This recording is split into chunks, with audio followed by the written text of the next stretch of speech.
Welcome to Make a Difference with Phil Martelli. He is Phil Martelli. I am Jared Phillips. We're coming off the heels of a new Super Bowl champion being crowned just last night. And look, I know I'm a little biased, but I felt like last year's Super Bowl a little bit more fun. I would imagine that a lot of people in Philadelphia, it was very mellow in the Philadelphia area. There weren't a lot of invitations. At least I didn't get a lot of or any invitations to parties or to gatherings to put together the block pool for the family. Took a lot of effort and wasn't kind of settled up until 15 minutes before kickoff, and uh, there was a little juice. But then watching the game, the ferociousness of that defense was astounding. Now, how many times people out there, maybe there are obviously more avid football fans than I, but to see that team and to see them win with a game manager at quarterback was was a fascinating performance. And you just hope on the other side that you hope a young guy. I think I heard he was the youngest or second youngest guy to ever start a Super Bowl behind Dan Marino. You hope that Drake May can chase those demons and put the Patriots back in position again to have an opportunity to play for a world championship. Yeah, they had a young quarterback make it to a Super Bowl who kind of found his footing over time as well. So I think, maybe I understand he didn't look great last night, but, given some time, and I think, he had an awesome season. He was a first place vote away from winning NFL MVP this season. And, shout out to Sam Darnold. You got to give him some credit. That's a guy who's persevered through a lot. Been on about 5 different NFL teams before getting to be a Super Bowl champion. And I get that he's not, traded 5 times in 8 years or 5 different teams in 8 years. It's fascinating. And it got me to think about end of season. So now the NFL season is over, end of season. And over the course of the last 7 to 10 days, I've seen CYO championships and I've seen high school teams that are now getting ready for that next round. And I thought about end of season. So some teams are lucky enough to have a championship to celebrate. Could be a league championship as we go forward into February and into March. Could be a regular season championship, then a playoff championship, a district championship, a state championship. And that goes to not just basketball, wrestling, and all of the other winter sports. And they should be celebrated. Championships should certainly be celebrated. What I would ask for everybody involved in activities that are coming to an end, make sure you take time to say thank you. We've said it repeatedly on our podcast. Thank you is the most powerful statement you can make in the English language. And look around, right? In high schools, there's bus drivers. For the players, there's your parents who are waiting outside. Late dinners, early mornings on Saturday, getting you to practice. Thank your teammates. Right? There could be a freshman on a team and he's watched the senior. Well, make sure you take time to say thank you. Thank your coaches, your moderators, your cheerleaders. Make sure that you take time to use that powerful tool of thank you. And then shake it off. Get to the next challenge. If you've won a championship, what's your next challenge? Is it a district tournament in CYO? Is it the Archdiocesan tournament? Okay, what's the next challenge for an individual player who maybe the season has ended, or a freshman player who won't be moving on with the older guys to play in those kind of state playoff settings? Set up your next challenges. What is it that your coaches want? Just like you celebrate an A on a test, what's the next part of that? And what do you set up with your teachers, with your tutors to say this is what has to happen next? And it's really important. Most teams, overwhelming majority of teams, will not end their season with a win. Doesn't mean it's a loss.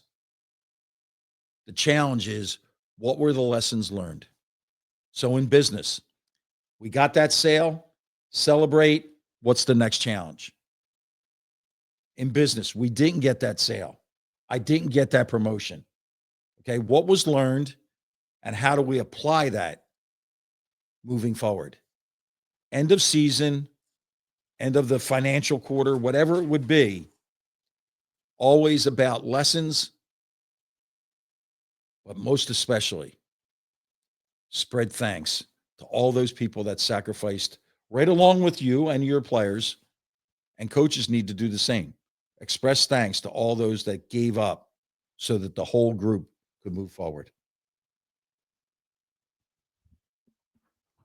Wonderfully stated. It almost feels like, was there maybe a Martelli minute in there somewhere? There could be. There's some takeaways. The Martelli minute every seemed like day. we were kind of like floating around with one maybe, but Phil_Martelli every day, 6:30. Instagram.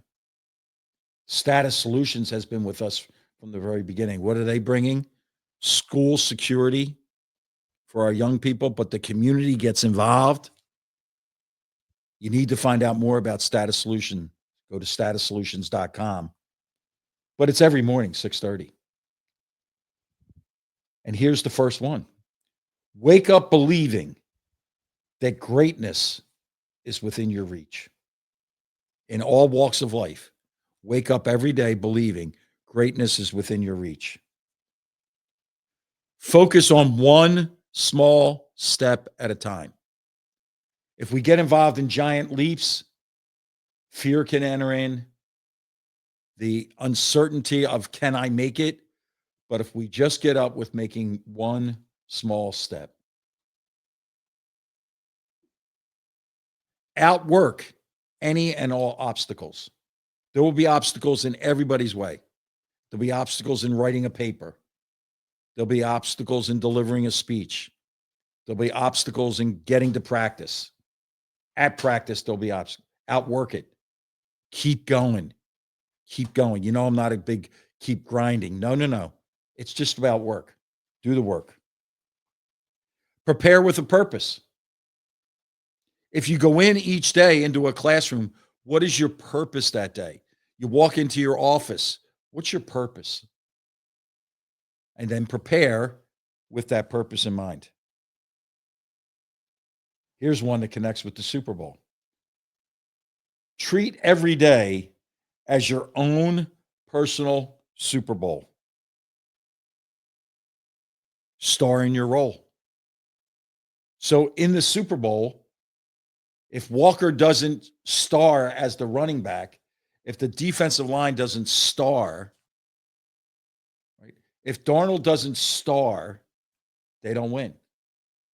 So treat every day as your own personal Super Bowl. Star in your role. And this always resonates with us here. Look in the mirror. Choose to be a difference maker this day. Choose to be a difference maker. The Martelli Minute. And talk about a difference maker. Wait till you hear the story of our guest. I even hold back stuff from you. I just say, this is who it is. And then I don't know if you go, what is it, Google or Wikipedia? But when you hear all that this gentleman has done with the ball, always for others, and also has served our country, you're going to see a difference maker. I actually love your intros because they do so much more than a Wikipedia page or a bio would do, because I feel like you really bring it to life. And I think that's exactly what we're going to have here with our guest. There is no question about it. Our guest is, get ready now, because his energy is going to come through the screen. As I've reflected on our series of guests on Make a Difference over this close to year and a half now, it always comes back to this. Our guest used their platform for greater good. And today, we have a guy, a ball of energy, who uses the ball, the basketball, for greater good, and has for a very, very, very long time. How about the title of ambassador in the G League? But he's also been an ambassador in the NBA. He's been an ambassador all over the world. He traveled the world with the Harlem Globetrotters. He has unique ability when you meet our guest, you automatically feel that you're meeting your best friend. And what he has love in his heart. He has love in his heart for the game, but more especially for the people that he comes in contact with for the game. It's an unbelievable characteristic that he can pass to all of us. A proud graduate of the Philadelphia Public League, and a gentleman that we should applaud and thank him for his service, because he's a vet of the Navy. Everything that he touches with a smile, and he brings joy.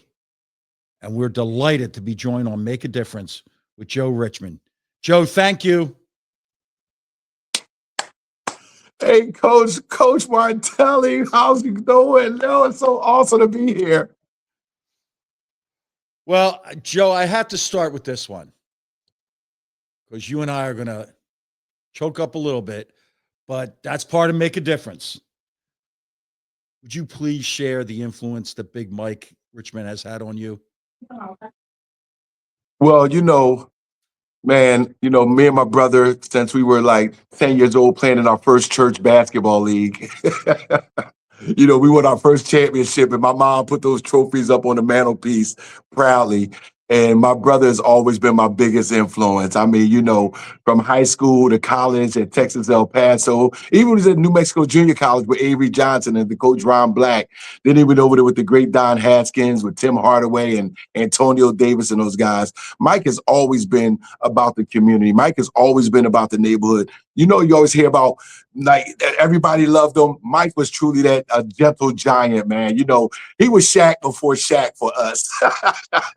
And for me, Coach, he was everything. And there's not a day that go by that him not being here touches so many people. Everyone's always asking, hey, man, they always got a Big Mike story. So I miss my brother immensely, but his legacy lives on through all the young people that he left behind. And the young kids still remember Big Mike and his laugh. Yeah, there it is, the laugh. The laugh. So your work with the Blue Coats, and because this is Make a Difference podcast, just give us the grand scope. And then the second part of this question is, I want you to really zero in on something that I am passionate about, and that's the reading program. Talk about the social commitment, the community commitment that the Blue Coats are making through you, Joe. Hey, I'm going to ask y'all to apologize in advance, because today was our first books and basketball since the holiday, the snow and everything. And I'm actually right now in Johnson Elementary School right now. We just finished up a books and basketball, and it was called B is for Basketball. And Cody, our amazing mascot, was here. And this is what we did. When Larry and Alex and descended on here, the 76ers organization, and put the Delaware 87ers, now the Blue Coats to Delaware, the biggest part, and I mean this with all my heart, is that we get into the community and not just do it for a showpiece or for cameras, but to really make an impact. Like you just say right here, Coach, to really make a difference, right? To really make a difference. And our program right now, I'm talking to Coach Liam, and we've probably donated over 80,000 books throughout this program that we started a couple so many years back, and along with our good friends at Nemours, who's also impactful in the community. So I'm excited about that. Now, part of your program, I know, at Christmas, we were trying to maneuver to get you on to give a shout out to the Christmas program that you run with the Blue Coats. Take us through that one. Oh, we always do everything through the holiday time. We also do a basketball holiday clinic. We also do free open gyms. We do free open gyms through AmeriHealth Caritas. Once again, I'm in a school, that's so y'all can hear the background. I apologize, Coach. They said they'll be done in a couple of minutes. But I just wanted to get the real impact of y'all seeing. This is what we do 24/7.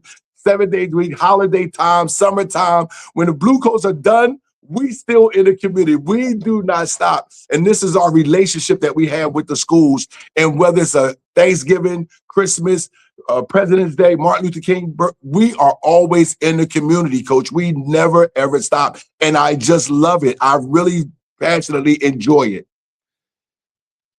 So Jarrett's a young fella. He is a terrific young guy, family member. But I need to point out something to him, Joe.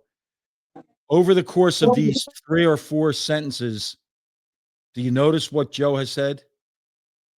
He always uses we. It ain't about him. It ain't about him. It's about the we. Now I got to make it personal, though, Joe. You've done a lot in this game.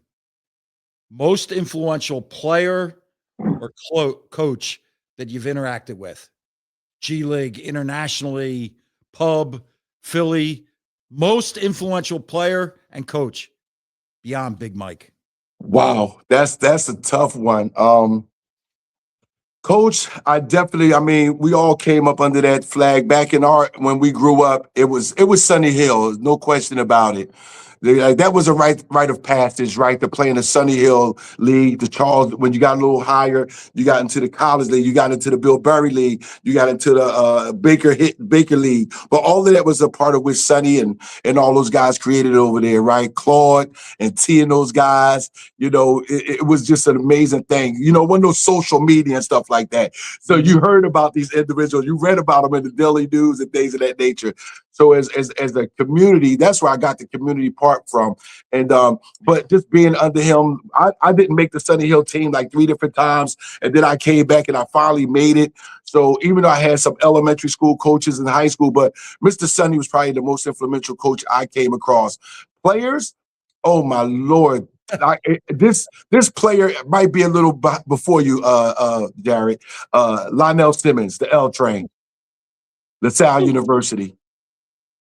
Just an amazing player. Was not super fast, wasn't super quick, didn't explode and jump out the gym, wasn't a sniper like a Steph, but he just did everything so well. He just did everything so well. And the way he was coached, you could tell it was all about the little things. And I mean the little things. And I want to say it was Coach. Was it Lefty? Was it Lefty as coach then at LaSalle? Coach Martelli? Lefty was part of the recruiting, and Speedy ended up coaching him. Speedy Morris. Yes, Speedy Morris. Yup, Coach Morris.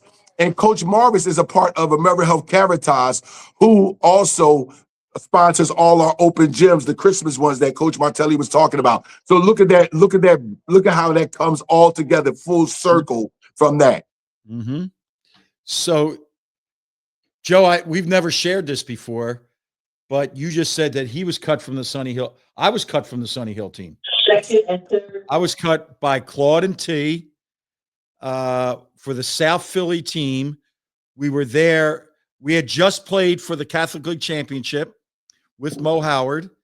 And we were brought to practice and looked around and went, yeah, we don't quite fit this style.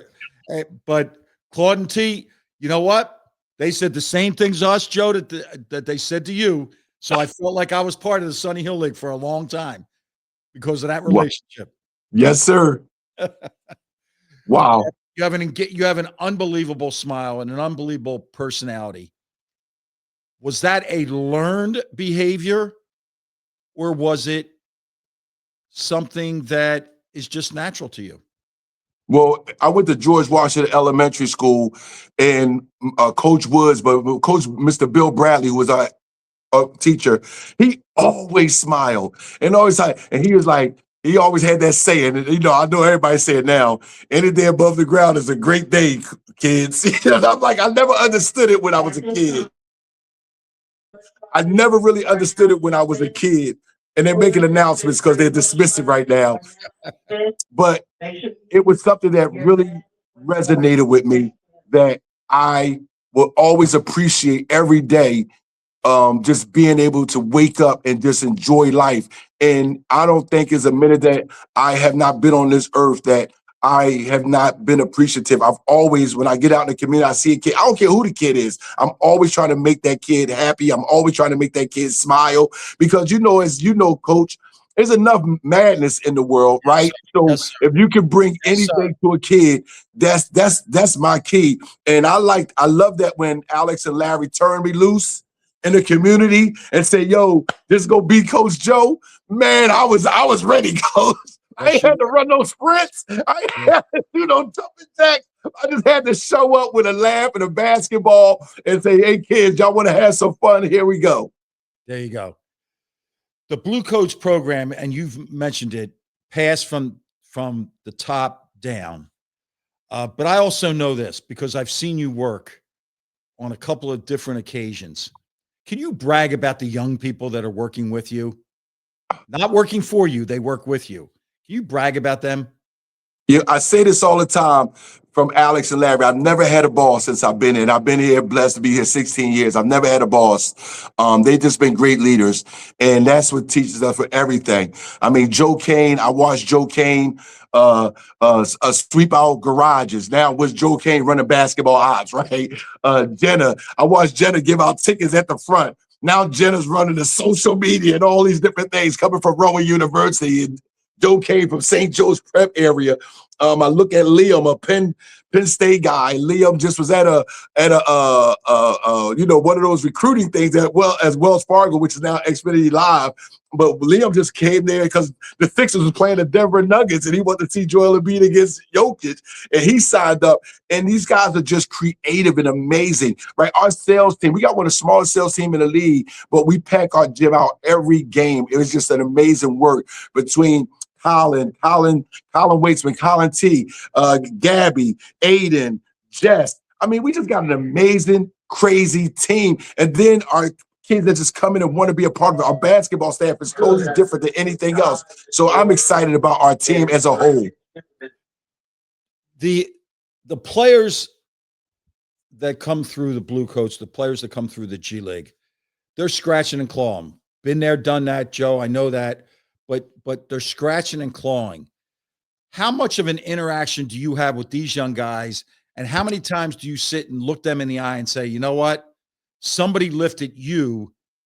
Now it's your turn to turn around and lift. Do you have interaction with the players, even though it can be transient? They might be there on a two-way. They might be there for 10 days or whatever it would be. How much of a connection do you have with the players? I have a great connection with the players as well as the coaching staff, from Coach Reggie Redding, Coach Micah Parks, Coach Micah, Coach JP, Coach Ayers. I mean, I love the whole staff, our training staff, but the players, a lot of people don't know this, but we also have a chaplain. The players go to pray before games and things of that nature. So I'm always with them. I might stop with them and give them an encouraging word. Even when players going through some injuries, I'm letting them know, hey, don't worry about it. Just get back. And it's always the process, right? I love that. We trust the process and trust your own process.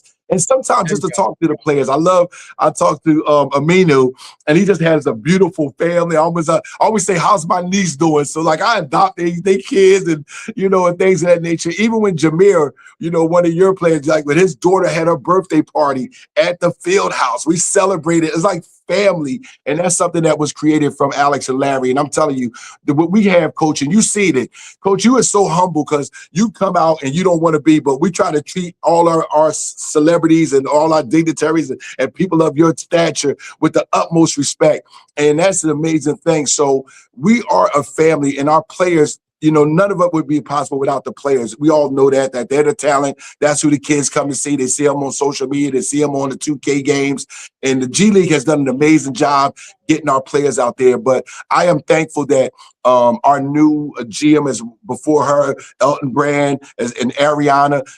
They encourage that, right? They encourage us all to be one and not, oh, that's basketball ops. Oh, that's business ops. No, we're collectively one. And I'm thankful as the ambassador that I get to be with them, a little bit one-on-one. When I see a player having this, I remember going to Denai when he was with us, and I was like, yo, big fella, let's go, man. No, this is a 30-12 game for you. That's what we need tonight, 30-12. And he just look at me and be like, I got you, coach. I got you. And the little things, like nothing major. You don't have to have a big old meeting. It's just those little flyby times when you talk to them in those meetings, you can just talk with them. Amen. Amen. And if all the young people, the parents out there, the grandparents out there, the CEOs out there that are watching, a hello costs you nothing, but you'll never know what it does to the person that you just take a moment. That's so true. Right. And as we go through this with all the young people, don't be afraid to get a little bit uncomfortable. Make it a mission tomorrow in school, the next day in school, whenever it is. Look around. Hey, you know what? I didn't say hello to that person all year long. You'll be shocked the joy that comes out of people's eyes. And that's what you bring, Joe. You bring joy. And so when the Blue Coat said, here's your, I said, no. There is no option. I want Joe on the podcast, because even through this back and forth, not even being next to each other, you have us full of excitement. So thank you for what you've done. And we always end the segment with this one. Who's made the biggest difference in Joe Richmond's life? That's a great question. You know, so my biggest thing is relationship over revenue, right? It's always about the authentic relationship. If it's always about money, I know we're in the game of selling tickets, but what we do in the community is not about selling tickets. What we do in the community is about, hey, how can we collectively win together? And that's the biggest thing for me. You know, learning, I tell people I'm regimented, and that's the Navy in me, right? That's the military in me, and I'm thankful for serving. But it's all helped me and assisted me and supported me in being the person that you're talking to today. And I just try to walk the walk every chance I get. And yes, I'm spiritually grounded and all those good things. But I just don't ever want a kid to say it's because of Coach Joe I don't love the game of basketball. Because when I got a chance to be, me and my brother, Coach, a lot of people don't know, we had a basketball clinic, and Coach came. Coach came with no fanfare, no nothing. He always showed up for us. And it was just the purity of the game. And you know, they tell you, man, you got to treat the game right, and the game will treat you right back. And I'm thankful for that. So the biggest impact for me is the community. How do we get them to love this great game and reach as many people as possible? So if you don't listen to nothing else Coach Joe tell you, it's always relationship over revenue. Build an authentic relationship. The money will come if the relationship is truly right. All right, Joe, here you go. People are going to be so excited. They're going to want to get in touch with you. And we don't want to be the middleman. We would be. How do they get in touch with you and the Blue Coats? Because we need you more and more and more in our communities. Tell us how to get to you. Coach, I'm the easiest guy. Everybody knows. You can call me. I'm telling you, my phone stays on 24 hours a day, 7 days a week through the holiday. 302-509-5059, or just go to bluecoats.team. And they'll connect you with me. You can go right to us for the Blue Coats. But as the ambassador of basketball, and I don't know if you everybody know this, I am the only individual in the whole G League with that title. There we go. As ambassador of basketball for your Delaware Blue Coats. Joe, I appreciate you. More important than this appearance, I appreciate our lifelong friendship. Thank you, my friend. Thank you. Joe, thank you so much for joining us. Appreciate you, man. You were not kidding about Ball of Energy. I mean, he was ready to rip from the start. And that was, I think that woke us both up a little bit. I think we both got a dose of energy there. But how about the school announcements in the back? Like, oh, it's great. Yeah. Authenticity. We give it to you. Well, and there's no retakes. We're not doing this over. No. We came at you. With the great thing with Joe, like I could see he was like muting himself and like being conscientious of it. And I was like, I appreciate it. I was like, we kind of want that extra sound design in there. Like when we were at Marple Newtown last week, we get the annannouncements going over while we're like, we want to let you know we're in the school. You know, if we're here, you got to hear that we're here. Yeah, there's no like, what do they call that? A green drop or green screen or anything? Screen, yeah. No, we give it to you. Yeah, no, we're there. We give it to you. So, and that's what we need our coaches to do. Because coaching corner, you know, we're getting there, and we're hearing about must wins and in Division I and bubble and all this other stuff. And it made me think about this. for all of our coaches, handling winning and losing. And just some suggestions. You have to stay steady. So after a win, if the next day your film session is celebratory, then after a loss, you have to find some things to celebrate in your film session. If it's instructional, then do the same, winning or losing. Everyone is watching you as the leader of the program, coach, CEO, or whatever. Everybody's watching. And their confidence or concern cannot go up and down because yours has gone up and down. It's really important as the leader to look out for others. How's your family dealing with this? Whether it's the euphoria of a win or the despair of a loss, make sure you look around. Not about you. Joe used that. The we. Your staff. Make sure that they stay connected, that they're not going into a cover-up. Make sure that your players are maintaining that team approach, winning or losing. You can always harken back. You can always harken back to the great Broadway play, Annie, the sun will come up tomorrow. The sun will come up tomorrow. And at all cost, families, players, staff members, coaches, avoid the must win. The only must win that you have in basketball is if you lose and they tell you tomorrow we're collecting uniforms. That's a different pressure, right?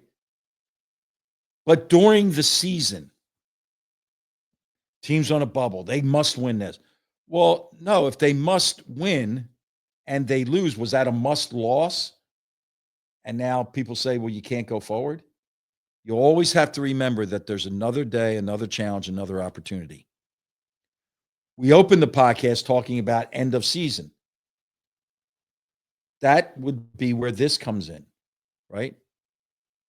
But if you get into a one and done where you're going home, if you don't win, then you have to apply the other messages.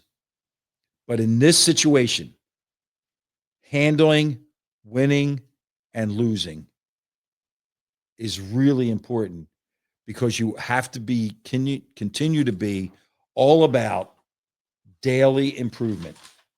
You can't let winning and losing get in the way of that daily improvement because that means that you've reached your ceiling. And man, what an exciting time. Back end of conference league play, back end for high schools of league play, championships, district playoffs, state playoffs, and even down to our CYO teams and middle school teams. I visited a middle school this week and they were talking about the end of season tournament. That's exciting. Enjoy that. Embrace all that is good with that kind of competition.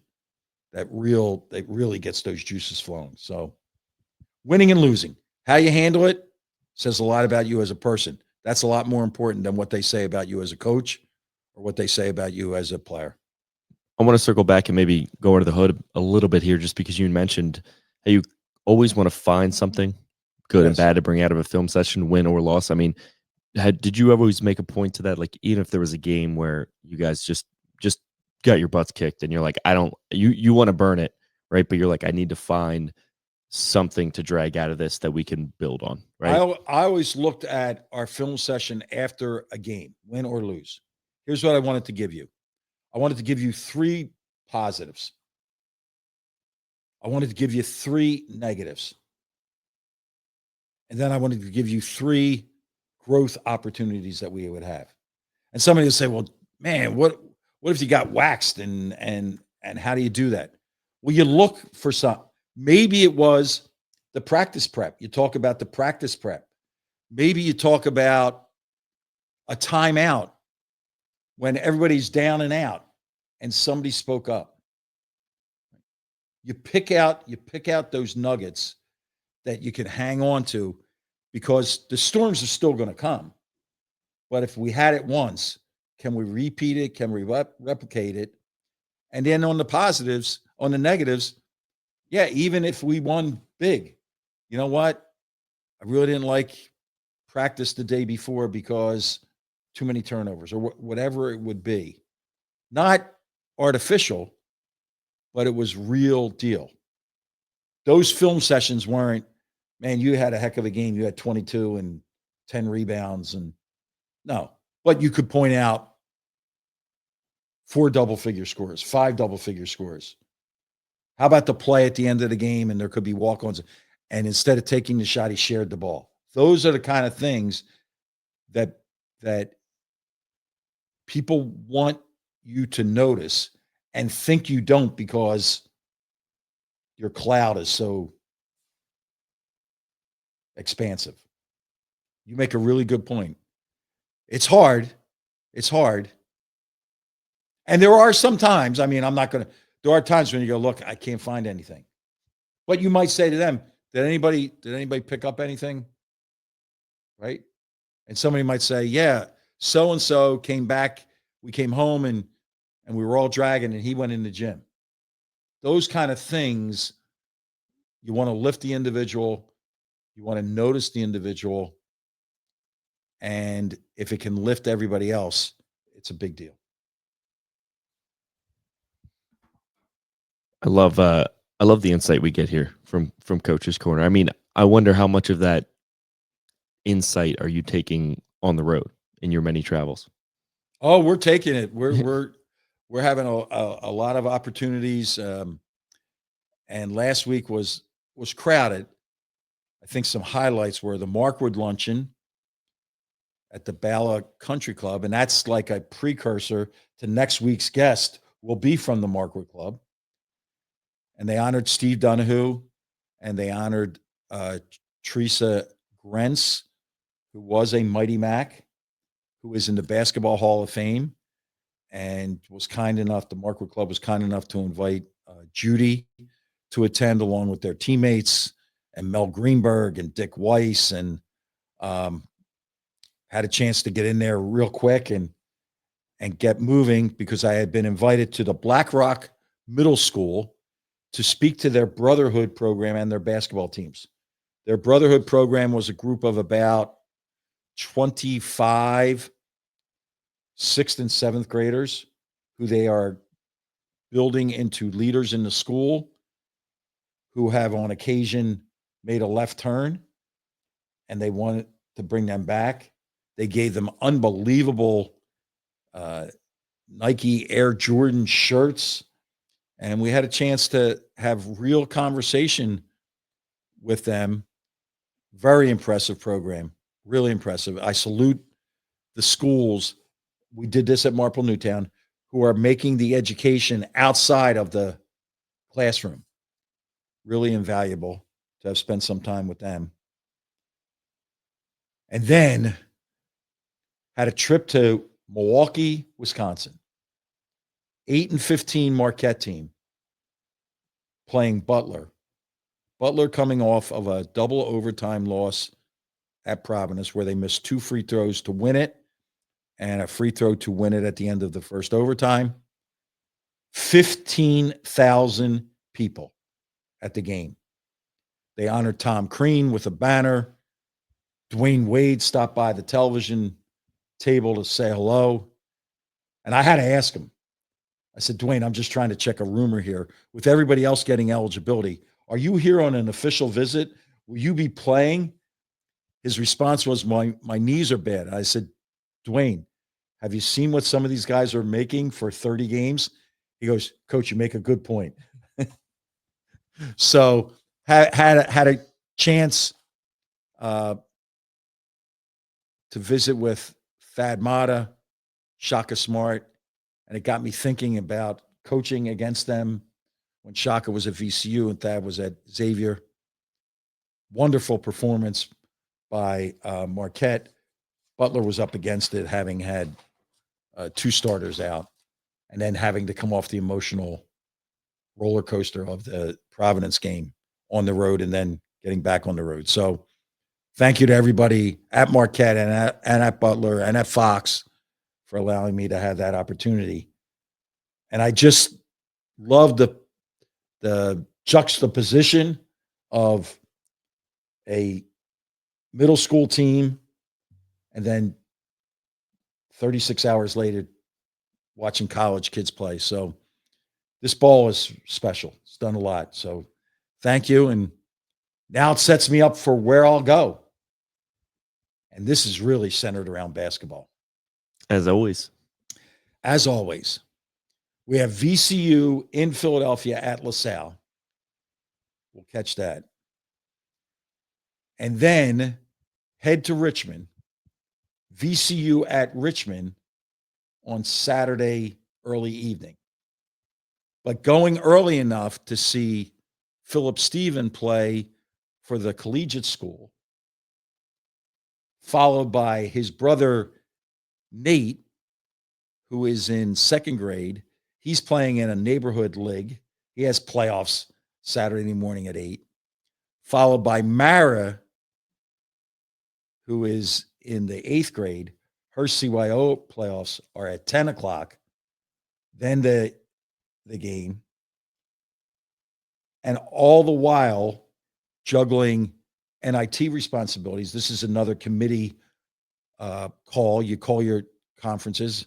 I have 7 or 8 different conferences that I'll talk to over the course of the last 3 days of this week, making connections, talking about, what's going on in your league and who's a candidate for NIT selection later.